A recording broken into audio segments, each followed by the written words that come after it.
Welcome to the Mobile Workforce Podcast, where we sit down and have real conversations with business leaders that have been where you are. During these interviews, we'll dive into what it takes to improve systems and champion processes that maximize performance. Each week, our trailblazing guests share their experiences and understanding of the workforce to help inspire change, challenge our thinking, and share what it takes to successfully travel the road to profitability.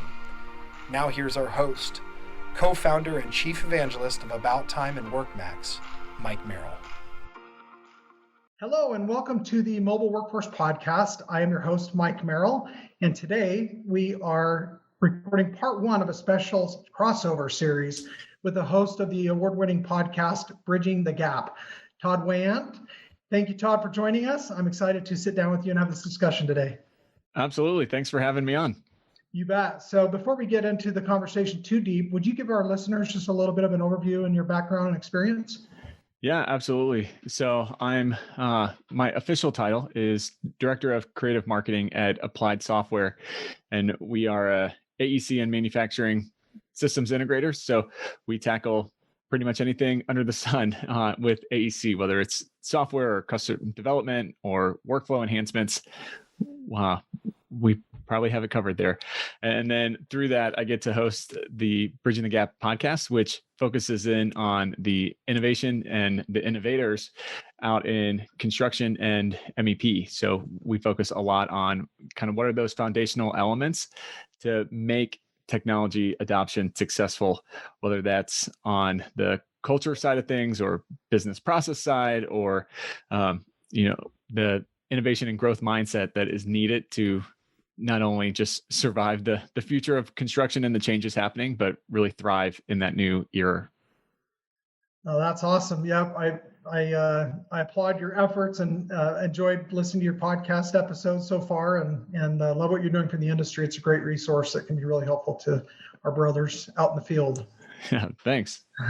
You bet. So I guess kind of to get things started off, I just thought maybe we could talk about one of those quote unquote elephants in the room that sometimes happens in conversation about construction people and workers, just the stereotype that it's grunt work and people that are less skilled in other areas end up working construction because that's all they're really good at. What are your thoughts on that? Yeah, I mean, it's for sure a prevalent stereotype. And true confessions, I've fallen guilty of that in the past myself, of that it's, maybe just a job. It's not a real career path. Some of the other stereotypes of it's a dirty job or slow to change, stuck in the past, no tech. What I have learned, though, I've been at Applied Software for almost 7 years and doing the podcast for about a year and a half. And what I've learned over that time is that's just so not true. There are so many cool new technologies coming into the construction space. And there are so many people that have their arms wide open for embracing that technology. They're just not good at sharing what they're doing and talking about it. And that's probably stems from a whole bunch of reasons. Chief among them is that the construction industry is full of a bunch of really humble people, which is great. And they're, head down, get the job done. That's all they're focused on, which is definitely, I'm not knocking that. That has its place and its advantages for sure. But they're not great at sharing their stories. Yeah, I think I would agree with that completely. I mean, I grew up in construction, come from the industry, and did some pretty cool projects. But when I go out and about and travel throughout the country and even the world, sometimes internationally, I am just amazed at some of the structures that I see and some of the architecture that's happening in this day and age. And I really tip my hat to the trades that are able to create these beautiful structures and incredibly just almost inspiring buildings that are also structurally sound and built with quality.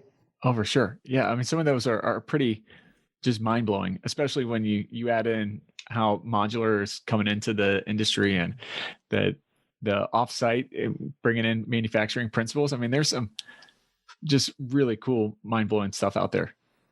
Yeah. You mentioned a minute ago, just kind of the stereotype that construction doesn't necessarily adopt technology. What are some examples of some things that amaze you from the guests you've had? On the technology side of things, well, I think what I just mentioned there with modular construction coming in and the industrialized construction that's starting to overtake the industry.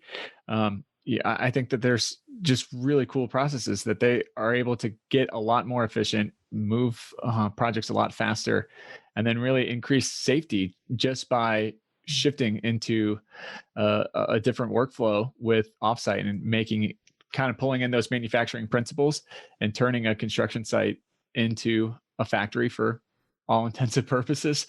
Yeah, I think that's some really cool things going on there that is, it's not a majority of jobs doing that right now, but I think that it's going to be growing in popularity for sure. I think another big thing is the construction industry proved over the last year, especially, that they can adopt technology at a rapid clip when they have to and start to put in place all those digital workflows, whether it's as simple as getting on, a Microsoft Teams application or something and having that, chat functionality and collaboration within that platform.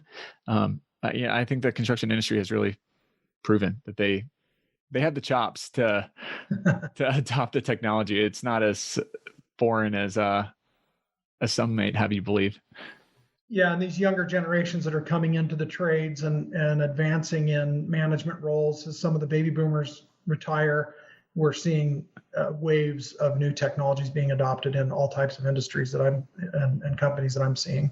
Oh, for sure. Well, they're demanding it. The younger generations it's not a nice to have. It's an expectation. The company would be very strange and weird if they didn't have the technology for millennials and Gen Z as they're coming into the industry now as well.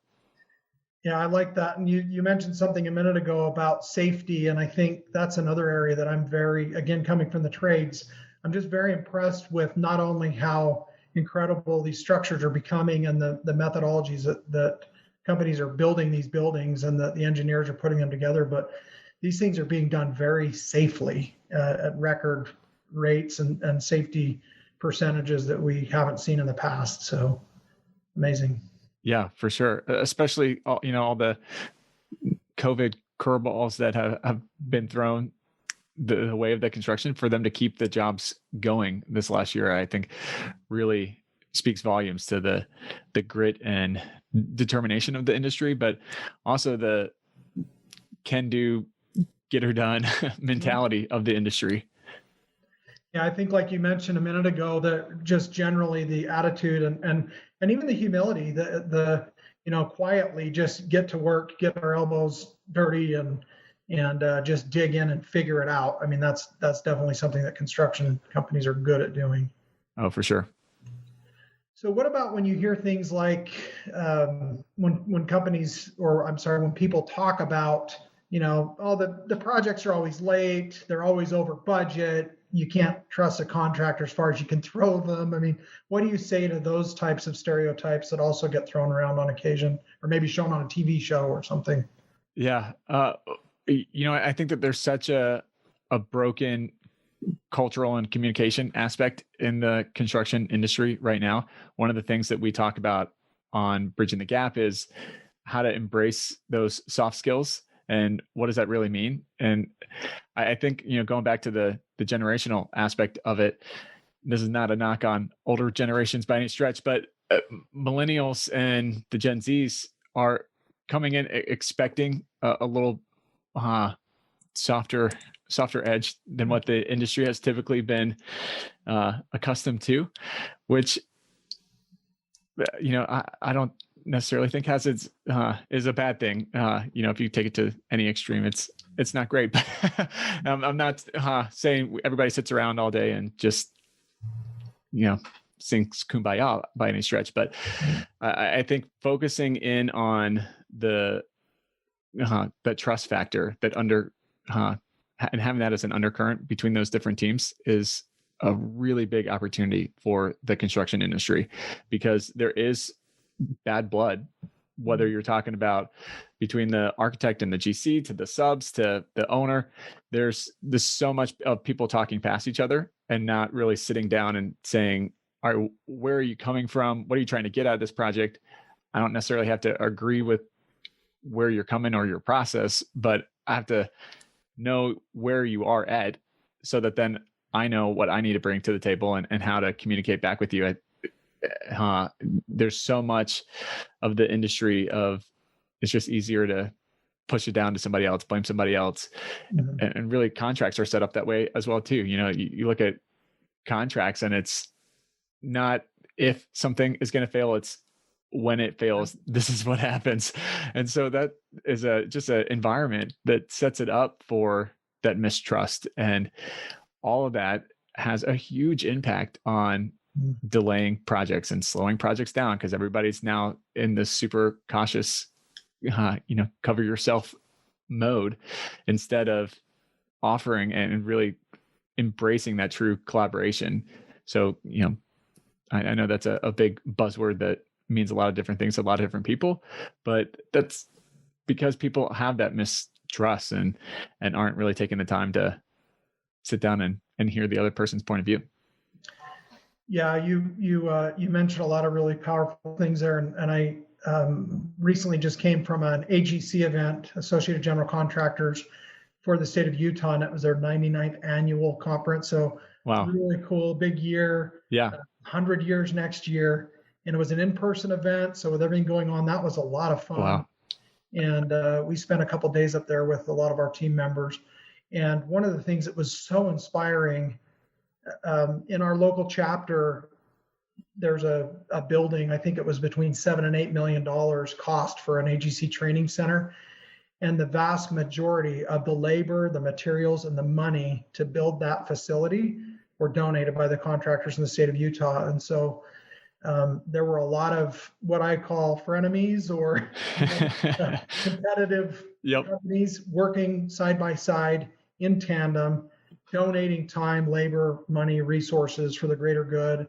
And it's all in the name of safety. It's a safety training center for members of the AGC. So it was so inspiring. And I was truly proud to be a member of AGC and to be a technology partner for companies that are members. And just to see that incredible brotherhood that existed in that environment. And I think that's kind of what you're talking about. We need to broadly do a better job of those types of things working together for the greater good.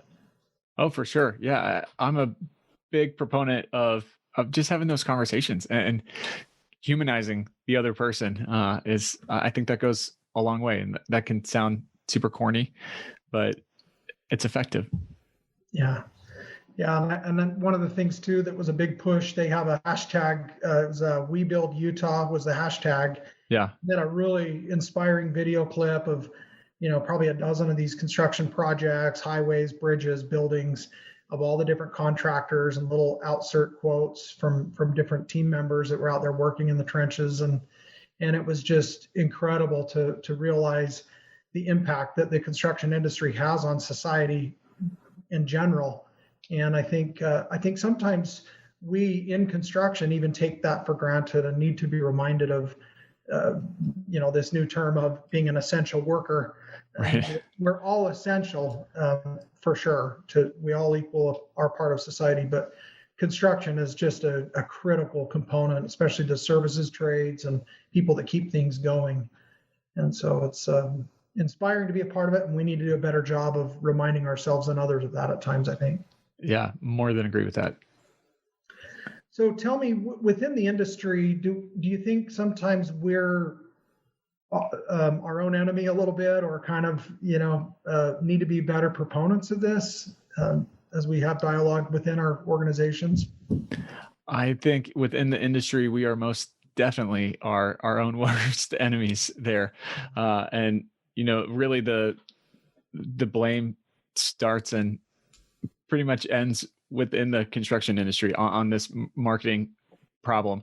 Because if you're not telling your story, who is? And you're leaving that up to somebody else that does not know what is really going on. And that's just silly.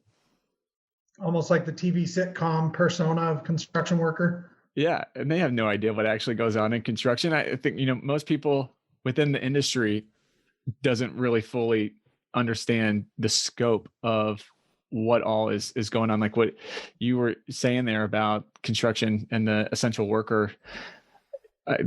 Maybe it stems back to that humility again, that construction is so just head down, let's get this project. We're all in on the specs and the criteria for this one thing, that it's hard to stop and kind of lift your head up and see that bigger picture of the impact that construction really has on society at large. With the I'm going to get these stats wrong, but with the population booming as what it is worldwide, it's something by like 2050 there's going to be like a couple hundred more New Yorks in scale and size that are being built within the world.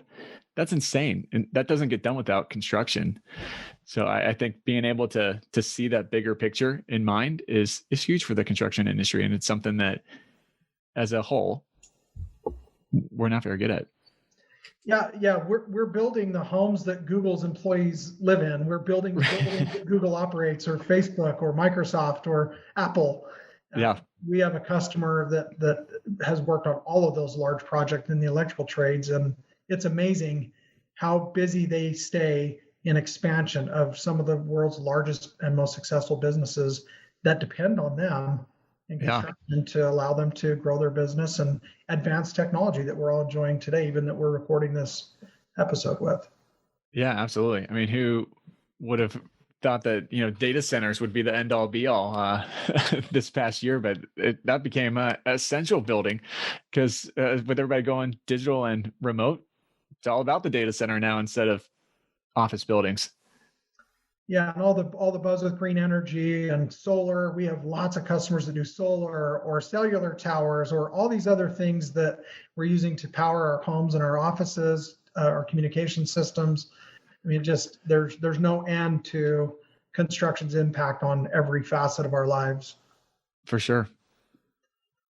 So with what's been going on in 2020, do you think the notion has been shattered of technology isn't really needed on the job sites, or maybe some of the, the old school mentality that maybe existed a decade or so ago? Man, I'd like to hope so, but I'm really curious about it because I think in large part, yes, it has, but I'm curious if when things, fully open back up, do you start to see a slow creep back to that mentality and, oh, well, that was good as a Band-Aid for what we needed during that time, but now we can get back to the way it used to be. I think the longer this everything is happening, that probably diminishes and people get used to it. And once you've had that taste of tech and efficiency, and you've learned that it's not super scary, I would think that that's a hard thing to give back up. But I think it's a really intriguing open question for sure. Yeah, I know we had another episode. In fact, one of our first episodes of the very first guest that we had on our show was Brian Kaskavalsian of a company called G4 Marketing. And he was sharing a sentiment that I've said for a long time too, that we are not contractors. We are businessmen and women in the construction business, essentially. Sure. And one of the most important things that can happen to advance that business is marketing ourselves properly and appropriately. And that's definitely one of the big gaps that I see even still in construction companies. Yeah, absolutely. And admittedly, I'm very biased in the role of marketing has that it can play, but in my mind, it really goes back to what I was saying about if you're not telling your story, then you're leaving it up to somebody else. And at the end of the day, marketing is all about storytelling.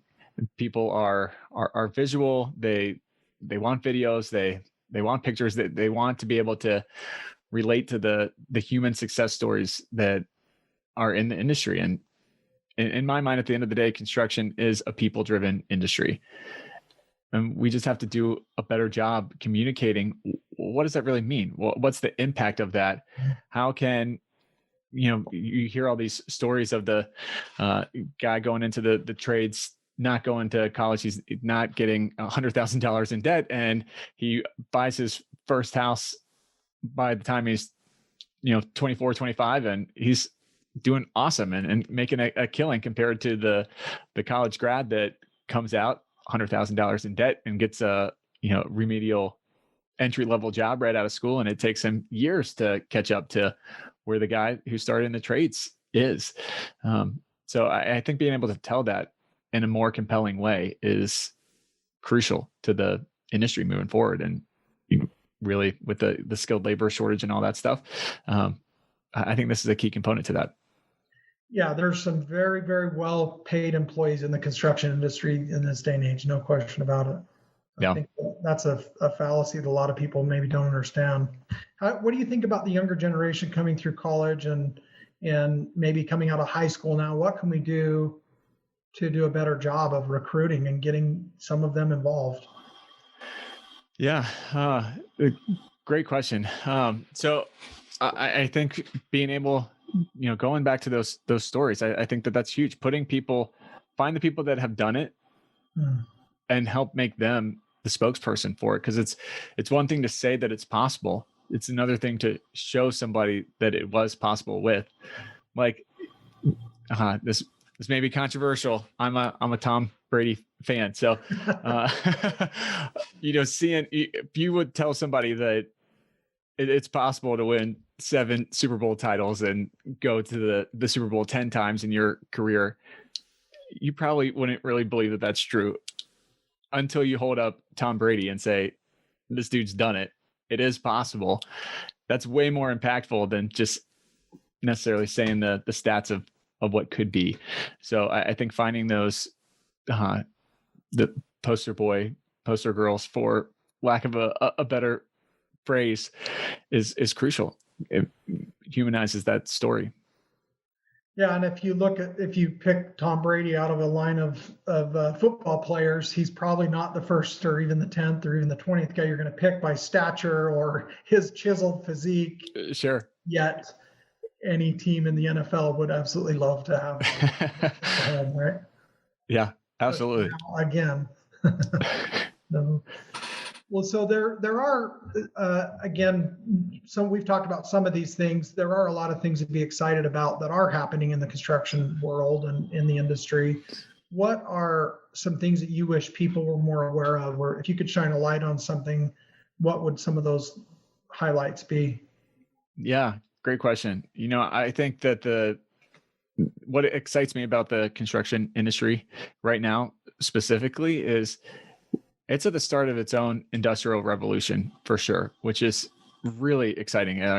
It's already starting to take place, and we've seen that, but there's still a whole lot more of that curve left to go.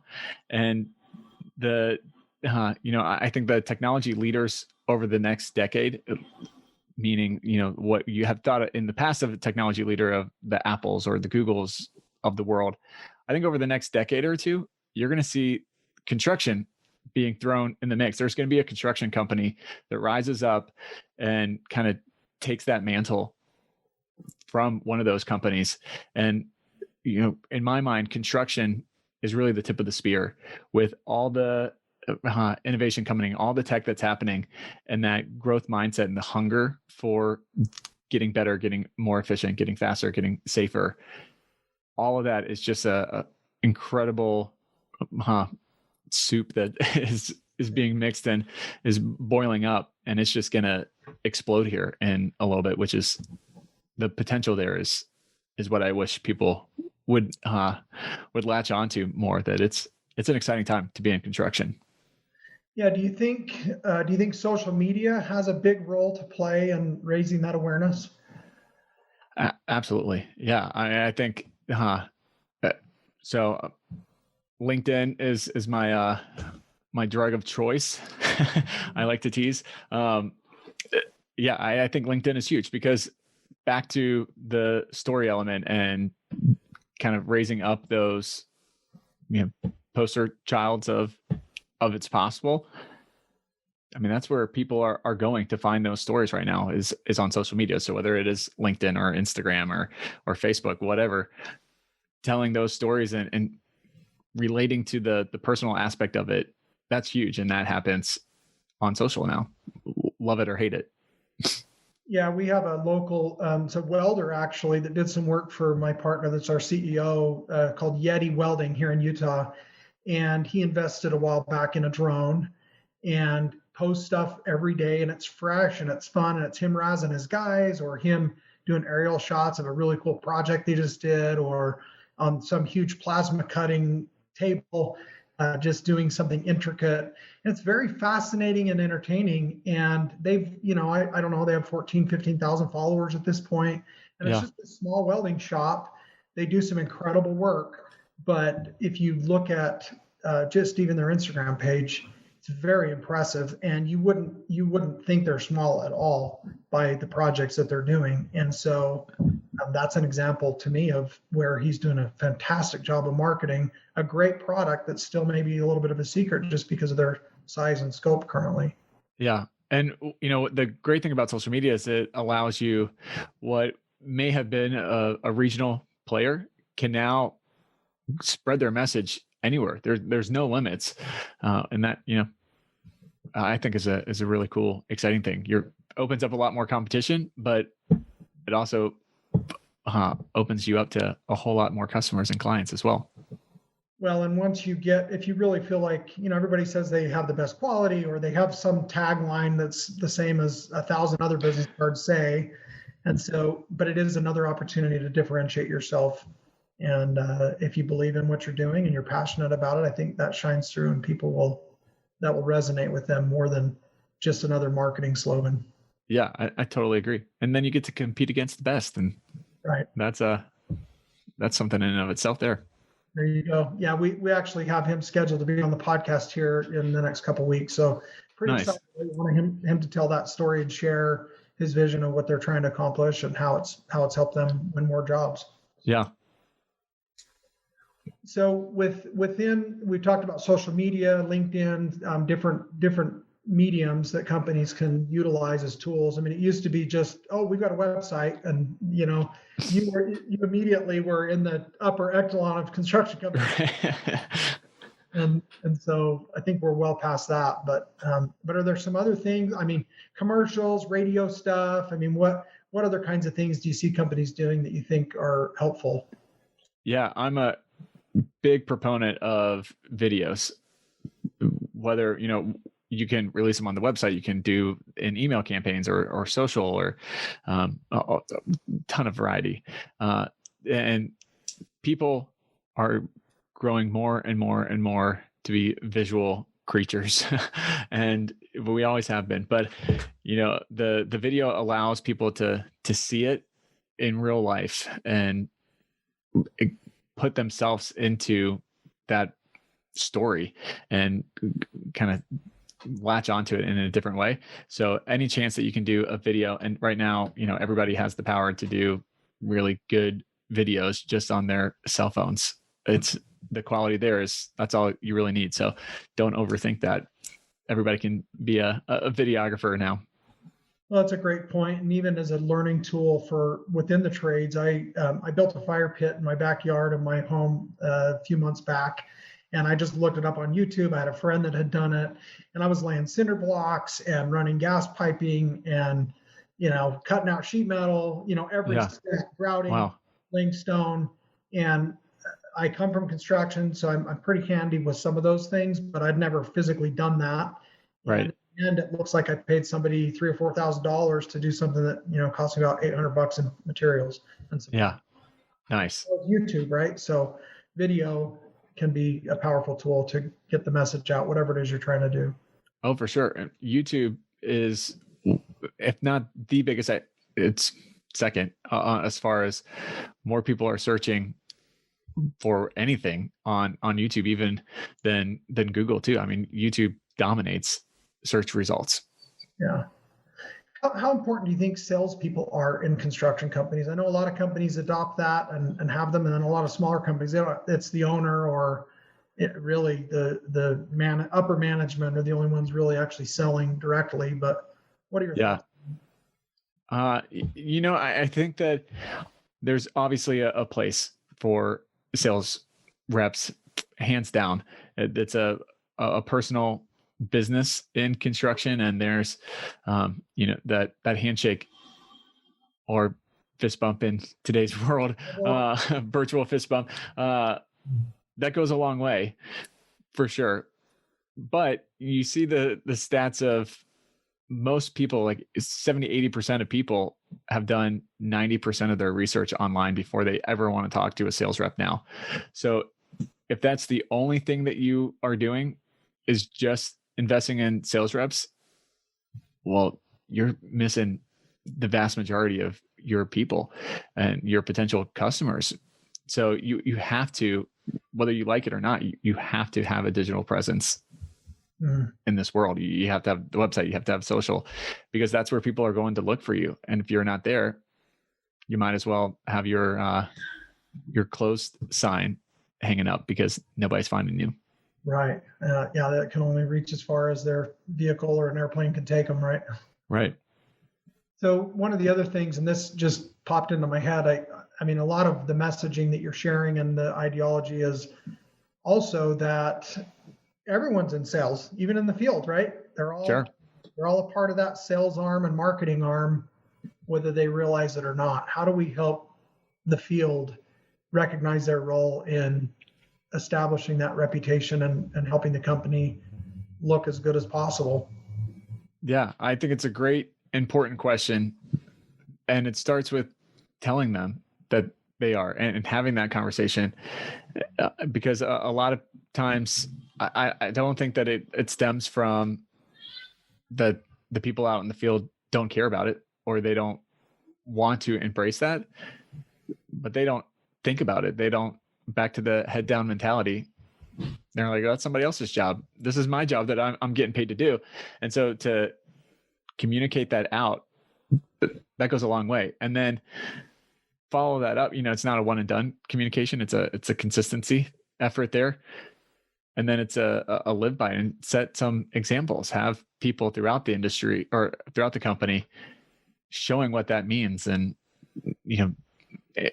maybe going back to the culture aspect as well too, as I'm thinking through it, is in order to really market it well and to represent that well, you have to take pride in the company and the brand and what it all represents, which is the culture aspect of the company, and making sure people are feeling heard and feeling included and feeling like they are valued in what they are doing and know the why behind what they are doing. And when they know all that and all those boxes are checked, a lot of that's going to happen on its own. People are going to naturally start sharing what they're doing and naturally start posting it out and talking about it more. So what I'm hearing is start the conversation and allow that message to bounce around in people's minds so it's top of mind, and then you start putting together. Yeah, start with something and then share it consistently. So for a company that isn't doing a good job of this, or maybe for one that is, what are some things that they can do to start really marketing themselves better? After they have the conversation, what are some steps or things that you would recommend? Yeah, pick a platform that you want to do. Don't try to eat it all at once. If you got a website, great. What social can you add in next?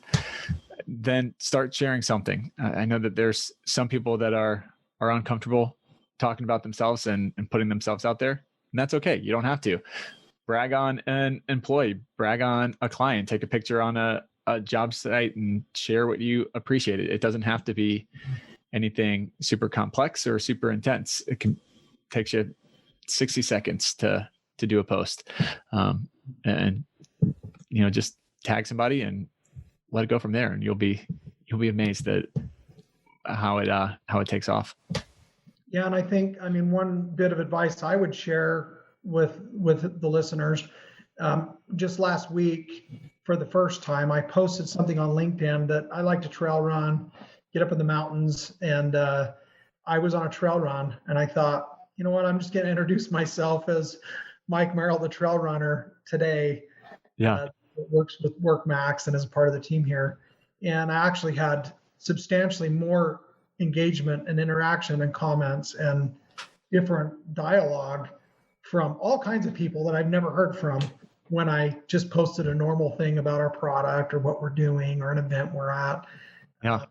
It was clearly more interesting and also stood out to them to just share a little bit of me. And even though it was on the personal side. So there's maybe another tidbit that the companies could try. Yeah, for sure. Love it. I think one of the things to think about and have in the back of your mind is what makes you stop and catches your attention when you're on social. Chances are, if it's making you stop, there's probably something there to it to use that as inspiration and an example.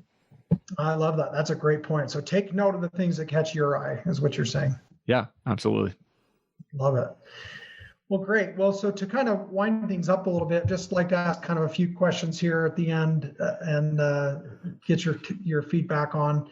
So what's one skill that you've mastered or that you feel like you've been able to really take advantage of that's made a positive impact on your business life? I don't know if I'm a master at anything, but I'd like to think telling those stories and championing the innovation in the industry, and maybe tie that with, because I think they all play hand in hand with the healthy team culture.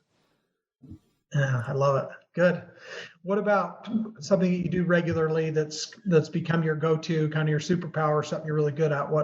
What's your one habit that you lean on to help you be productive? I lean into conversations, so I will sit down and talk with pretty much anybody, and I, really seeking to learn insights there. I am not the smartest person in the room. I will fully admit that, and I want to learn from smart people. I love that. Yeah, always be learning, right? Yeah. Is there a mistake you've ever made or something that you wish you would have done a little bit differently that you could help steer others away from and maybe avoid? Just one mistake? Yeah, sure. Lots of mistakes. I think my biggest one is fighting the desire to control the every aspect and details.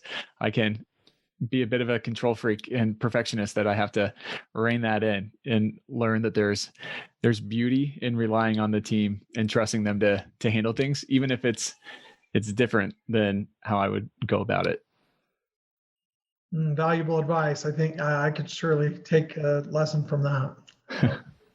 So the last thing, so if the listeners are to walk away from this conversation with one thing in mind, what would you remind them of here at the end today? Perception is reality, and don't underestimate the power and potential that holds.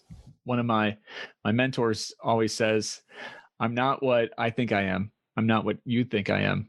I'm what I think you think I am," meaning it's all about perception. So it's how I'm seeing the world through your eyes, which there's a lot of gray in there.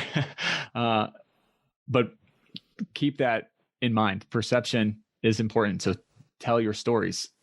Don't leave it up to other people's perception. Paint that picture of what you want them to do and look for those ways to innovate even small things. And there's always, ways that you can improve and up your game there. That's awesome. Love it. Well, thank you so much for joining us today. I really appreciate the conversation, Todd. Looking forward to the second half of this. Absolutely. Thank you. And thank you, guests, for joining on the Mobile Workforce Podcast today, sponsored by About Time Technologies and WorkMax. If you enjoyed the conversation that Todd and I had today, please give us a rating and a review on your favorite podcast platform. And 5 stars works great for us.